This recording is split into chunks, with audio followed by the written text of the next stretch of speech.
فقط قبلش اگه از ویدیو خوشت اومد ویدیو رو لایک کن، چنل رو سابسکرایب کن، اینستای منم که این بالا میاد حتما فالو کن. حتما نظراتتون رو برامون کامنت کنید و پیشنهاداتتون رو حتما بگید. لزباو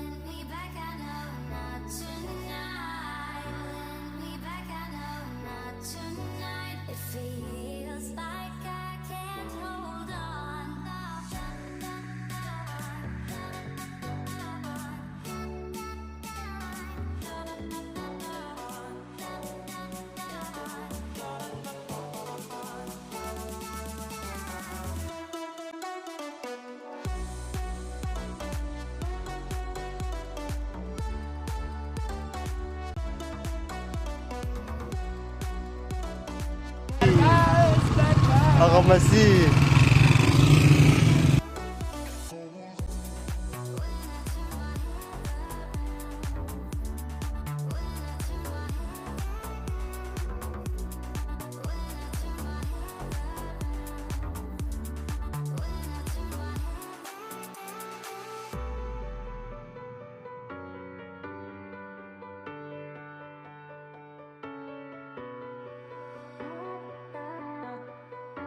خب رسیدیم به عرض تلویزیون بریم سفارش بدیم.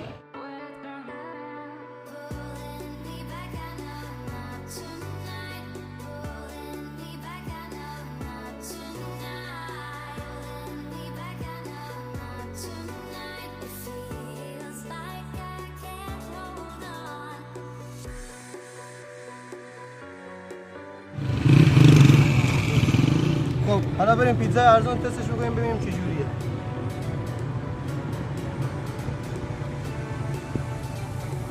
نورا رو بیارید بالا.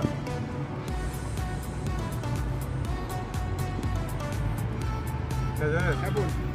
اوکی. از یک دلار به چند میدیم؟ 5. از یک دلار بهش 7 میدیم. کتی؟ 6 نه بابا استو 5.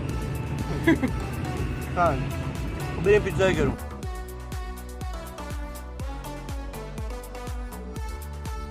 حالا بریم پیتزای گرون.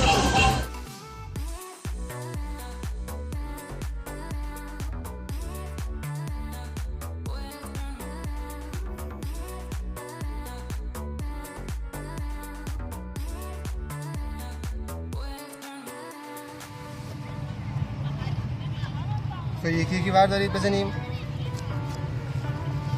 خب حالا قراره پیتزای گرون رو تست کنیم. بریم.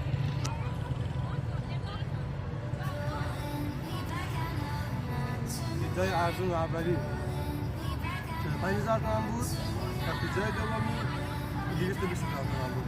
از لحاظ سایزی که بخوایم صحبت بکنیم که واقعا این خیلی هم حجیم‌تره هم سنگین‌تره و بیشتر سرت می‌کنه. حالا بخوام از لحاظ مزه این نمره بدیم. از یک تا 10 بهش چه نمره بدیم؟